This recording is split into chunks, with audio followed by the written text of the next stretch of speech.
How did it feel? Вопрос, как, собственно, вы себя чувствовали в такой ситуации? Anxious. Not too well. Okay. Also was a lack of trust. Lack of trust. Okay. From upset, sad. Sad? Anxious? Lots of different things like that. Some people wanted to cry. Люди хотели плакать. Okay.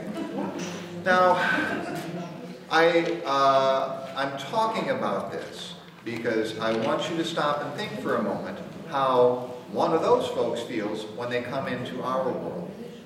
Почему я спрашиваю вас об этом, да? Хотела бы, чтобы вы поняли, почувствовали, как чувствуют себя представители той группы, да, когда он попадает в наш социум. They are anxious. Конечно, они чувствуют беспокойство, волнение. They may fear for their own safety. Они могут беспокоиться о своей безопасности. And that may be an irrational fear, but it may not. Этот страх может быть оправдан или не оправдан. They certainly may feel very lonely. Но, само собой, да, скорее всего, они будут чувствовать себя одинокими. And they may know somebody from their own group that was perhaps attacked or treated very badly. А еще, возможно, они знают кого-то, да, представители своего социума, да,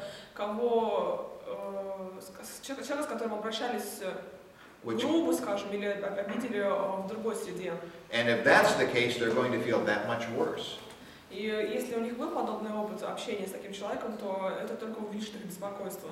That much more out of place. То есть видно, да, сразу, что ситуация уже не складывается удачно, складывается нормально.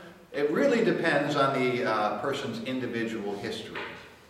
В значительной степени ситуация будет зависеть от того опыта, которым обладает этот человек.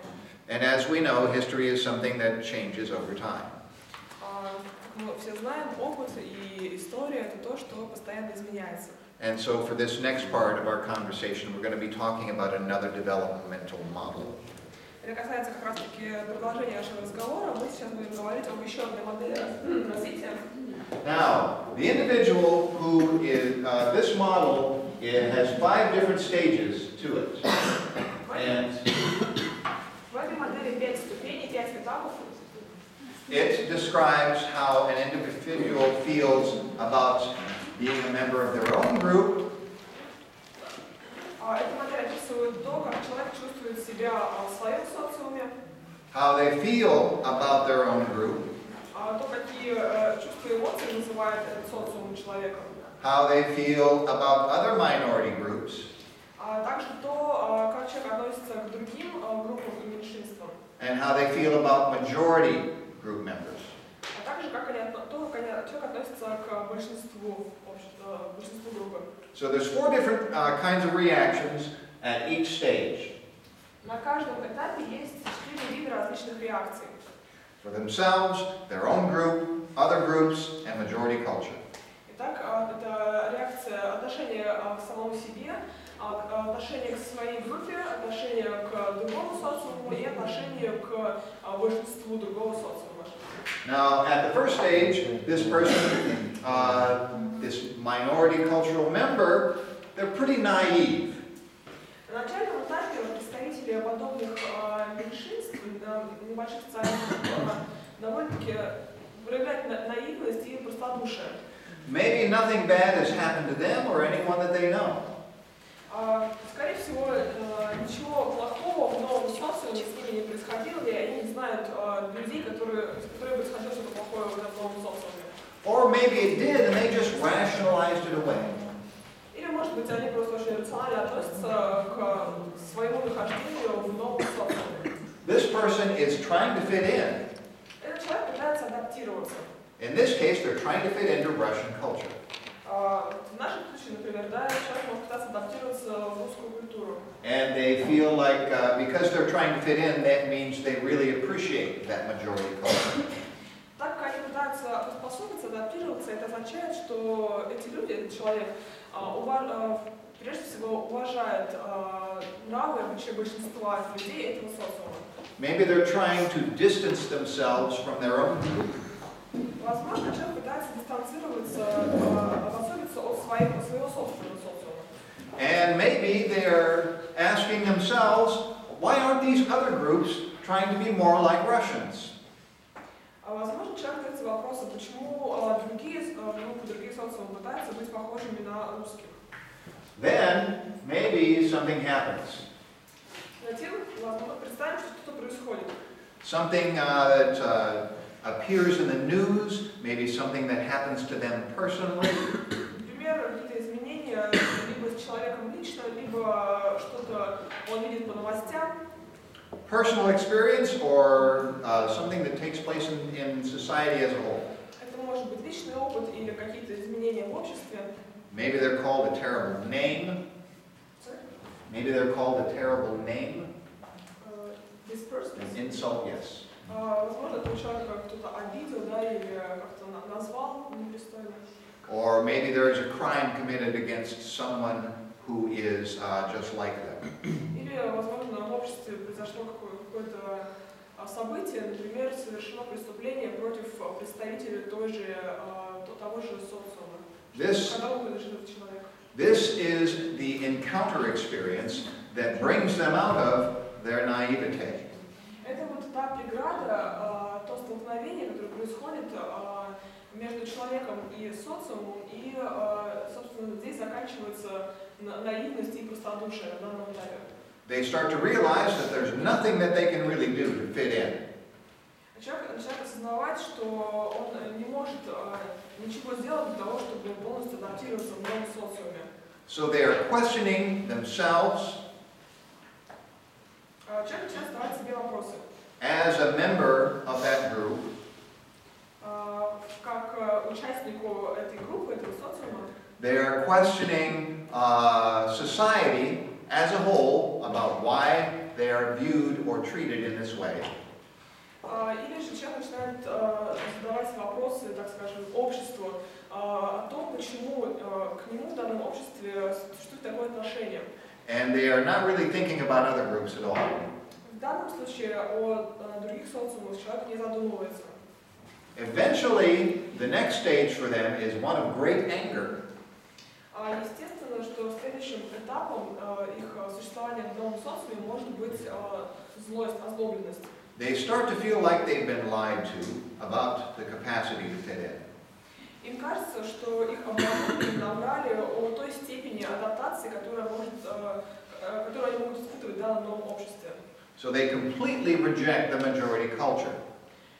И происходит полное отторжение, так скажем, неприятие новой культуры. And they completely immerse themselves into their native culture. И человек погружается обратно в свою родную культуру. They're not thinking too much about other groups at this point. В данном этапе человек не задумывается о других группах, о других обществах. But they have certainly become true believers in their own worldview. Но они укореняются, так скажем, в своих культурных взглядах, в своей родной культуре.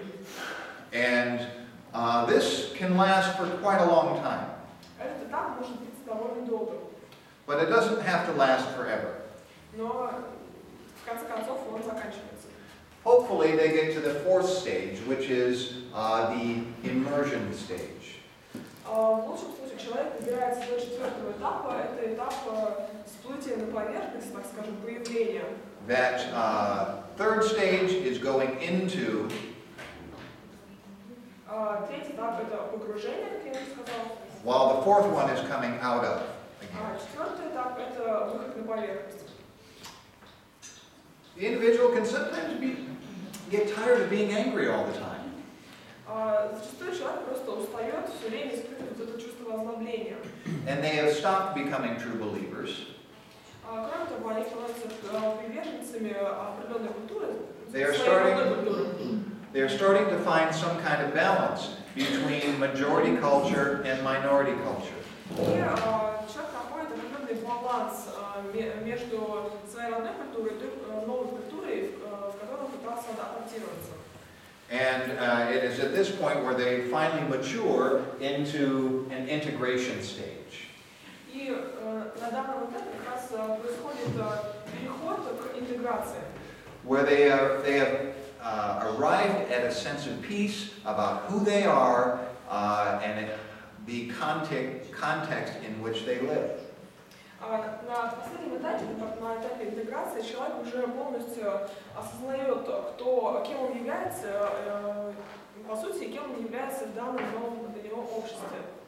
Now, it's very helpful to know kind of where they're at. И зачастую нам очень полезно бывает знать, на каком этапе находится личность. Usually I go into a great deal more detail about this in the classes that I teach, but I think let's talk a little bit about how you can tell where an individual might be and what you can do about it. Чаще я на своих занятиях более подробно обсуждаю этот вопрос, но сегодня давайте поговорим о том, как определить, на каком этапе развития находится человек и как нам это может помочь в нашей работе. This person is obviously going to be very angry. Вот этот человек, находящийся на этапе погружения, очевидно будет испытывать это чувство озлобления. And they are going to be extremely mistrustful. Extremely mistrustful. И, скорее всего, человек будет испытывать недоверие ко всем окружающим. But the interesting thing is, it would not help if you were a member of the same minority. Интересный факт заключается в том, что даже если вы являетесь представителем его культуры, его меньшинства, да, то вам это мало чем поможет. It's very likely that this person would view another minority member working in your agency or at your university as being part of that majority. Скорее всего, данный человек будет рассматривать представителя другого меньшинства, работающего вместе с ним, скажем, в университете или в больнице или еще где-либо, как часть большинства. Now, I've described the problem to you, and you're all very sophisticated, intelligent people. We've got this situation where this person is angry and mistrustful. Давайте представим ситуацию. Вот у нас есть человек, который испытывает этот недостаток доверия и испытывает чувство озлобления. What might you do about it? Что могли бы вы сделать в этой ситуации? So this person is a supervisee or client? Either one. Этот человек является вашим подопечным либо вашим клиентом.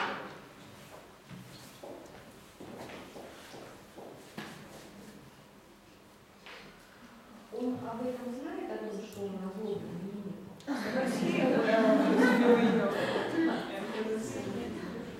Yes. Да. Можно быть просто дать ему высказать свое мнение, быть он чувствует недостаток, что он может поговорить с кем-то об этом.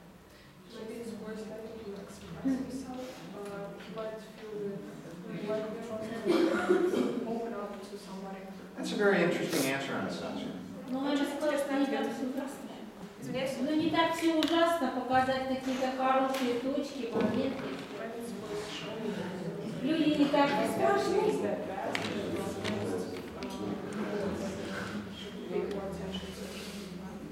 You could try that. Это можно попробовать. How might he respond? Как He or вы she? думаете, какова может быть реакция этого человека? Ну, может призадуматься, что, может, действительно я где-то так не загоняюсь. He might, and he might not. Может быть, нет. Yes. Ну, на месте супервизора можно было сказать, что я тоже испытывала такие чувства, как и вы, например, ну, сказать, что он не один такой, и потом уже как-то в доверие к нему войти.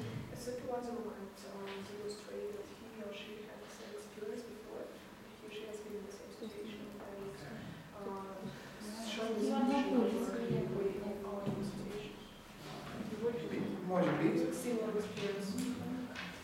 Okay, we've gotten to the point where I have just asked a question that I already know the answer to. But I want you guys to keep talking. Это как раз тот вопрос, на который я заранее знаю ответ, но мне все равно интересно послушать еще ваше мнение. Может быть, с ним поговорить сначала о другом интересе, расположить не на супервизор, а на личные отношения. Ну, его личный интерес, его хобби обговорить. Человек почувствовал заинтересованность.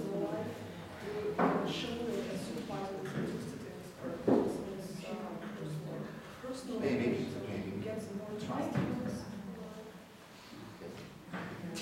Может быть, супервизор попробует продемонстрировать какие-то реакции из культуры подопечного, чтобы тот понял, что не только он адаптируется, но и к нему пытаются адаптироваться.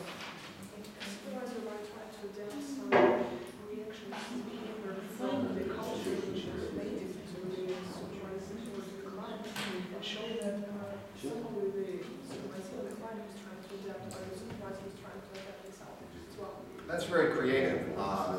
Очень интересная идея. That would take a lot То of есть сказать practice. о себе, что как бы я тоже испытывала такие чувства.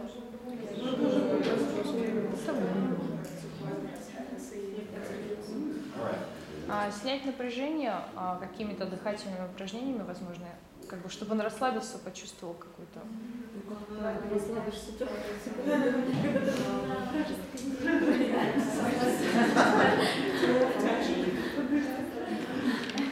Okay. Можно сказать ему, как я, как представитель большинства, отношусь к нему.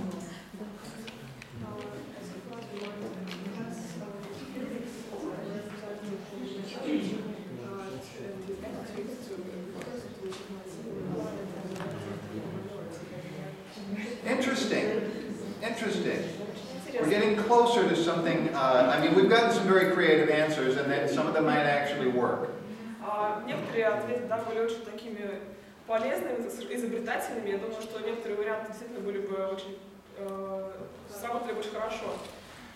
But what's your name? Лена. Elena said something, I think, that's getting close to very useful. Can you repeat it? Do you remember? Вот Елена сказала очень такой важный момент, заметила, да, могли бы повторить еще раз? Я это сказала из своей практики, как мне приходилось делать, что я ребенку, например, говорила, как я к нему отношусь, как представитель большинства среди русского населения, к нему, как представитель меньшинства национального.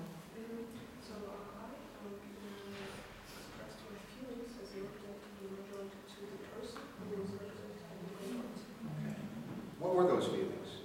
И каково ваше было отношение? То есть, что вы сказали этому человеку? Позитивно.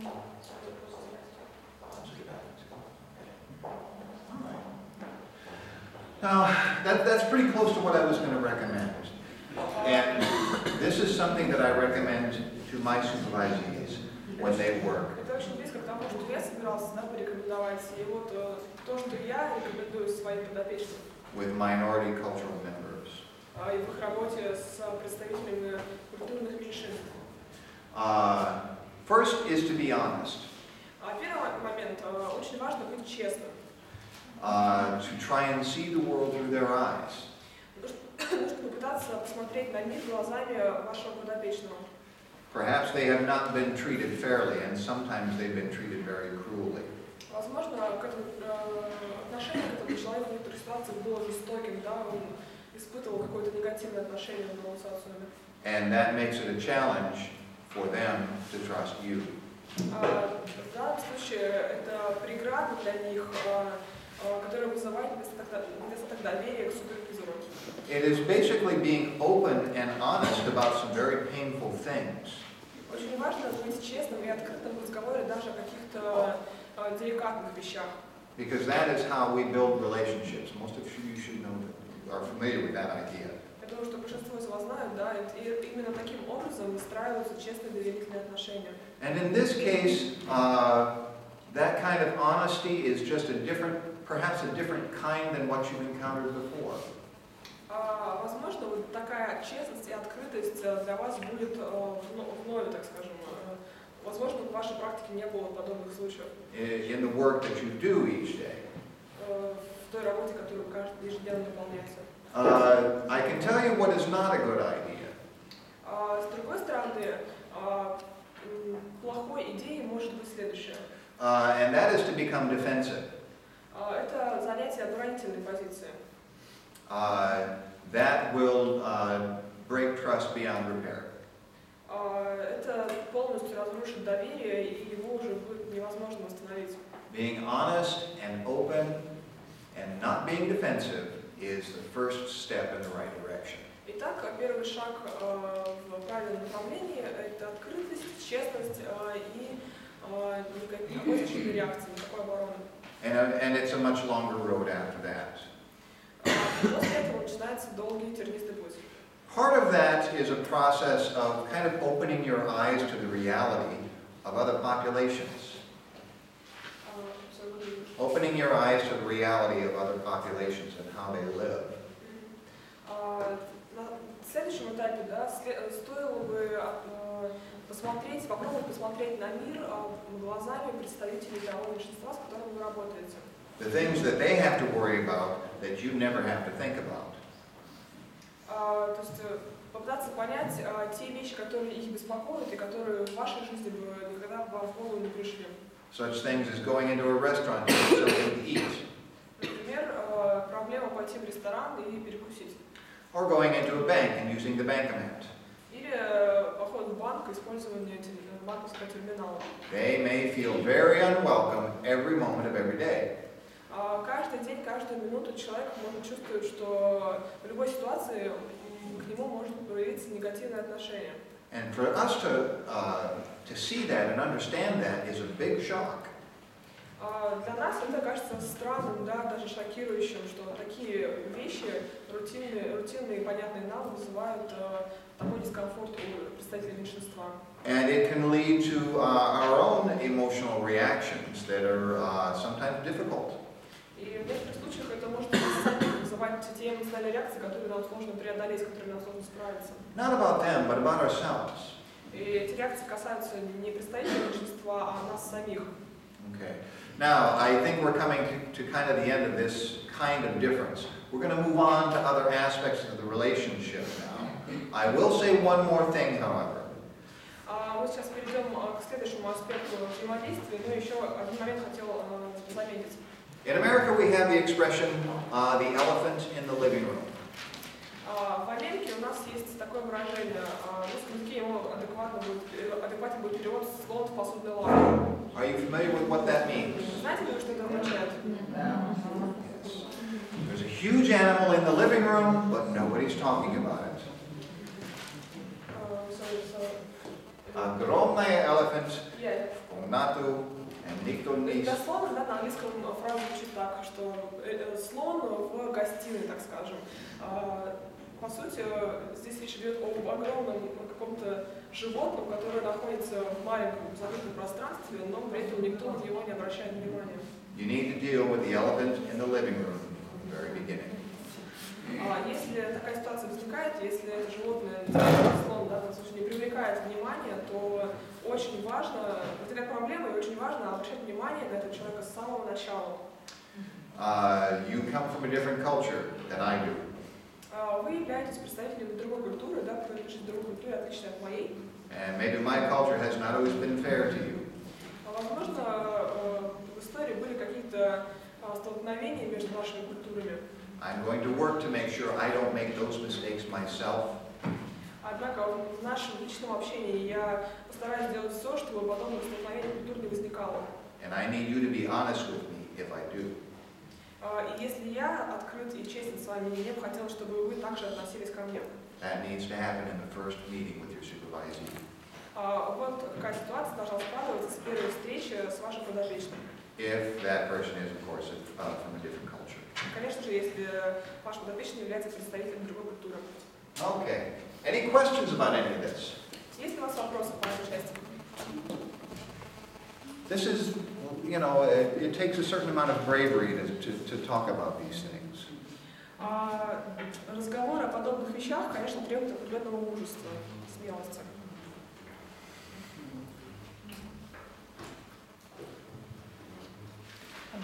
Yes. А что касается людей, у которых, допустим, какие-то ВИЧ-заболевания, считаются ли они какой-то отдельной группой?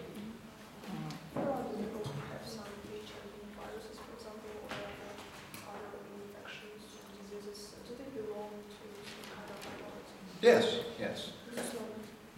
I'd say so. Dan, did you have something to add? Are you going to go over the differences of male and female and talking about that in the first meeting, or are you going to get that later? We're not going to deal with that.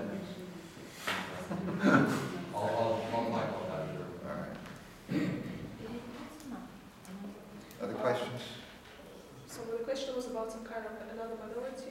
Yes, HIV, sometimes hepatitis C. No, the question from the fact. Oh, Dan, he was asking about a different kind of individual difference, which was male and female, and we don't have time for it.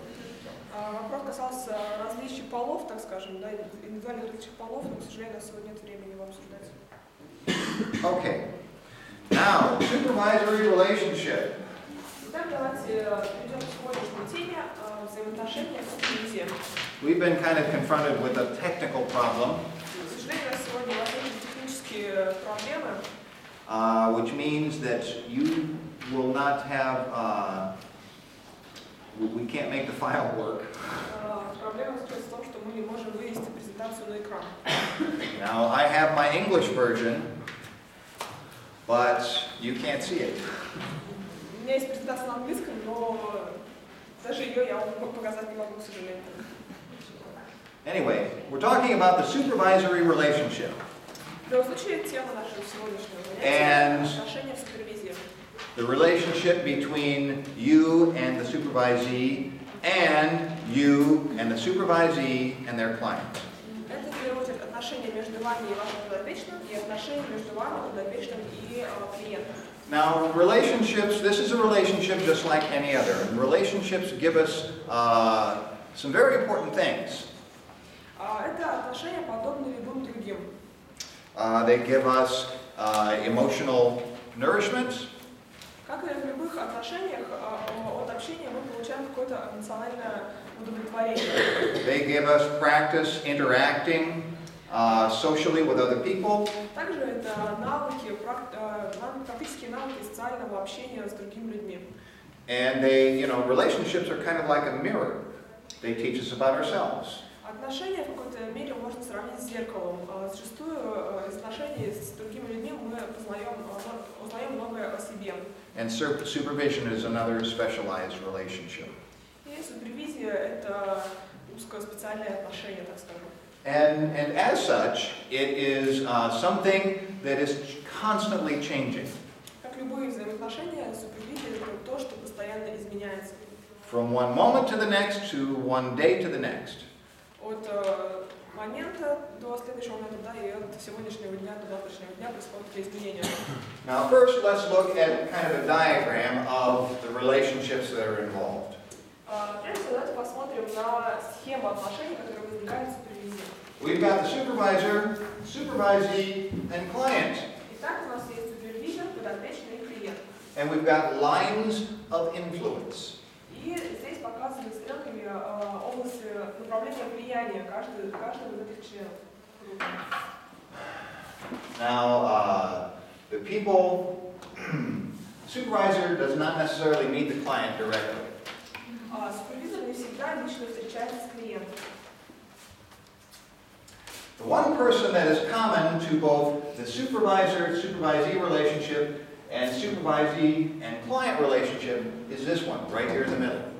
Можно разбить эту тройку, да, на две пары. Это отношения между клиентом и подопечным, и отношения между подопечным и супервизором.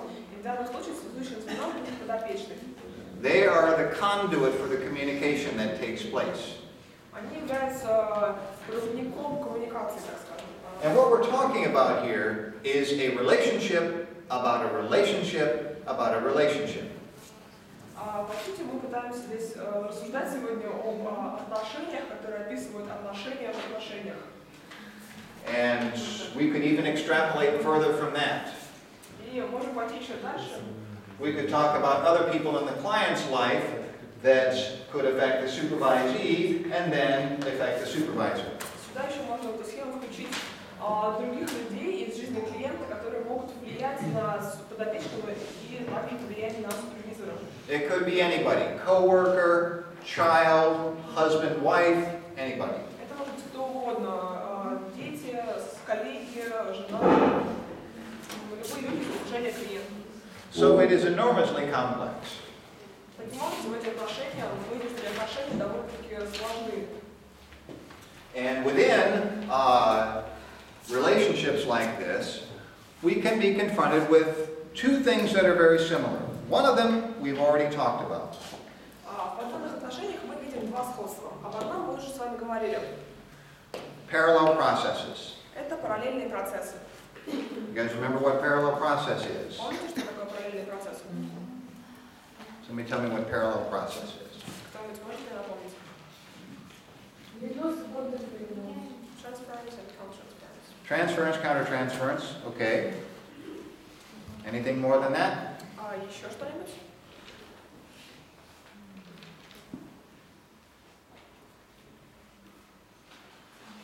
Transference and countertransference covers this relationship.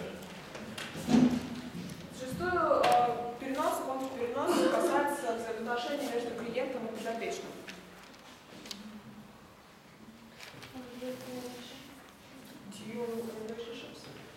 Dual relationships, okay, you're thinking about an ethical issue. That's one of the elements that we forgot when we were reviewing before. Кстати, мы забыли, да, сегодня вспомнить об этом. Yeah, multiple relationships. Why did we forget that? Как мы могли это сделать? Well, parallel processes is the client is very depressed, very frustrated. That makes the supervisee very depressed, very frustrated, and the supervisee comes to supervision, very depressed, very frustrated, and pretty soon the supervisor is what? Yes. Примером параллельного процесса может быть, да, ситуация, когда клиент находится в состоянии депрессии, он разочарован, расстроен, он оказывает влияние на подопечного, на терапевта. Терапевт также перенимает вот эти эмоции, эти чувства, да, и приходит на сессию к своему супервизору в таком же состоянии, в состоянии депрессии. И также может влиять на супервизора. And this is also something that is very often outside of the awareness of the people involved. Это вообще происходит очень часто, и люди, подопечные и супервизоры, могут не давать себе в этом отчету. То есть в том, что они поддаются этому влиянию, что происходит параллельный процесс. Very often the supervisee will deny that it's happening. Зачастую подопечный терапевт будет отрицать, что подобное явление имеет место быть. That makes it kind of a repetition compulsion. Repetition compulsion. Это может вызывать, так скажем, повторные явления, то есть может происходить из случая к случаю. That is, you repeat something that you don't understand in order to try and control the emotions involved. Или зачастую подопечный терапевт может перенимать эту модель поведения, да, это состояние для того, чтобы попробовать самому с ней справиться, для того, чтобы попробовать контролировать свои эмоции, свое состояние. And it's usually something that, an example of it might be, you can't, the supervisee cannot seem to make any progress with the client. Результатом этого зачастую является то, что подопечный не может оказать надлежащую помощь своему клиенту. They are stuck with their client, and they're also stuck in supervision. Получается, что подопечный терапевт испытывает трудности в оказании помощи клиенту и сам запутывается в сложившейся ситуации. How many of you have noticed something like this in your own work? У кого-нибудь в личном опыте были подобные примеры? Okay. I will tell you, okay, I'm getting a raised hand from one of my students. Я вижу, что один из моих студентов поднял руку тоже. It is something that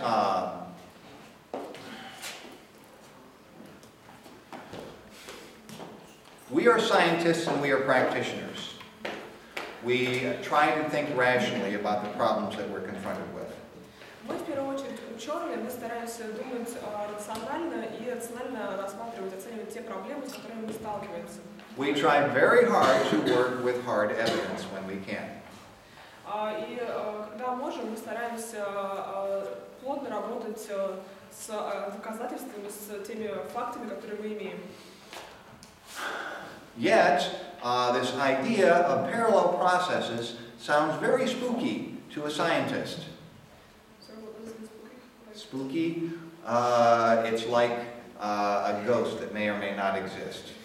Однако эта идея параллельных процессов может вообще сама теория параллельных процессов может оказаться довольно-таки неясной любому ученому, любому терапевту. То есть не все вообще даже верят, что это может происходить. Early in my career, I was also very skeptical about this business of parallel processes. Я в начале своей карьеры также очень с большим скепсисом относился к данной идее параллельных процессов. I was not a big believer in the unconscious. Я вообще не особо верил во все бессознательное. And I'm not sure I really believe it now. Ну и даже по сей день не уверен, что я особо-то в это верю. If you can't test it, if you can't observe it, how can it be real? Любые процессы, которые нельзя проверить, нельзя наблюдать, да, мне сложно поверить, что они реальны, что они существуют. However, as my career has gone on and as I have become a better and better and better supervisor, Однако, по мере развития моей карьеры, по мере того, как я улучшал свои навыки супервизора, the idea of parallel processes continues to appear with more and more regularity. Постоянно возникала вот эта ситуация параллельных процессов. Все чаще и чаще. And it is also something that when it happens, if you're convinced that's what's happening, my question for you would be what to do about it. И если вы все-таки верите, да, что параллельные процессы имеют место быть, если вы видите, что они существуют, то вопрос мой к вам заключается в следующем. Как вы думаете, что можно с этим сделать? Что можно сделать с этой ситуацией? Самое главное осознать ее наличие.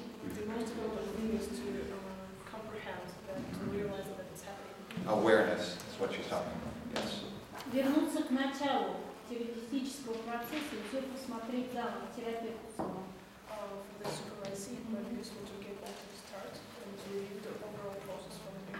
Okay, maybe, yes, that might be useful. What else? Может быть, полезно также, конечно, Надо что расставлять границы между, четко осознавать границы клиента и свои границы. you need to be aware of the borders of what lines between the clients and the supervisor. Okay, all right. Let me help you a little bit. Let's assume that the supervisee can't see it and doesn't buy it. Давайте я вам помогу. Давайте представим ситуацию, что терапевт подопечный не осознает сложившуюся ситуацию и не видит ее. Because most of the time they don't. Потому что именно так бывает зачастую. As experienced clinicians, we can maybe see it, but they can't. Как опытные терапевты, конечно, мы, может быть, и осознаем ситуацию, но вот менее опытные наши коллеги, например, не понимают того, что имеет место параллельный процесс. Let me help you a little. 3 roles of the supervisor, at least that I use: teacher, therapist, and consultant. Which Давайте я one вам do you помогу. use? Давайте вспомним о 3 функциях супервизора, по крайней мере, тех, Which которые я one использую. might you start with? Функция учителя, функция терапевта и функция консультанта. You see the parallel process. The supervisee doesn't see it. Which role would you start with? Итак, если вы являетесь супервизором и вы видите наличие параллельных процессов, но ваш подопечный их не видит, какую из ваших функций вы бы применили в первую очередь? Probably yes. Especially with an advanced student. An advanced student. Особенно в случае с более опытным подопечным. Or an experienced therapist. Или опытным терапевтом. I think with the beginning students, it might be helpful to respond to them as a teacher. В случае же с начинающими подопечными, начинающими терапевтами, может быть более полезным использовать функцию учителя. They may find it confusing at first, but it may prove extremely beneficial later. Сначала вы можете их запутать, для них там ситуация может казаться непонятной, но со временем эффект даст о себе знать. Now, isomorphism is very similar to the idea of parallel processes. Есть еще один аспект, называется изоморфизм, и он очень схож с идеей параллельных процессов. I was talking with my students yesterday in a bus going from Novosibirsk about this very thing. Мы вчера как раз ехали на автобусе из Новосибирского зоопарка с своими студентами, и я обсуждал этот вопрос. Now, an isomorph, help. There are two things that are very similar. Так, что такое, по сути, изоморф? У нас есть какие-то два схожих процесса или явления. Similar enough that you can use one to map the other.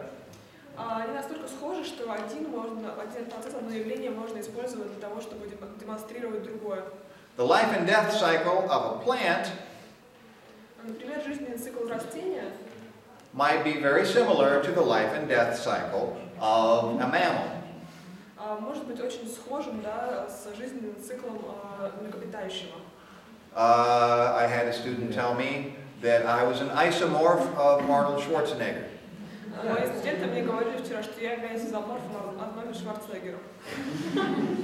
I didn't believe him. Я им, правда, не поверил. I think he was trying to be funny. Я думаю, они просто пытались меня рассмешить. It's another example. Ну и вот другой пример. Now, supervision is an isomorph of therapy.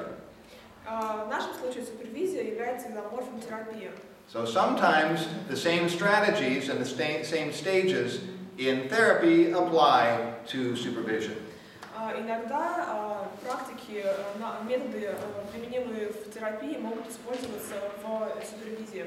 Now, I think the difference between parallel processes and isomorphism is one is a reaction.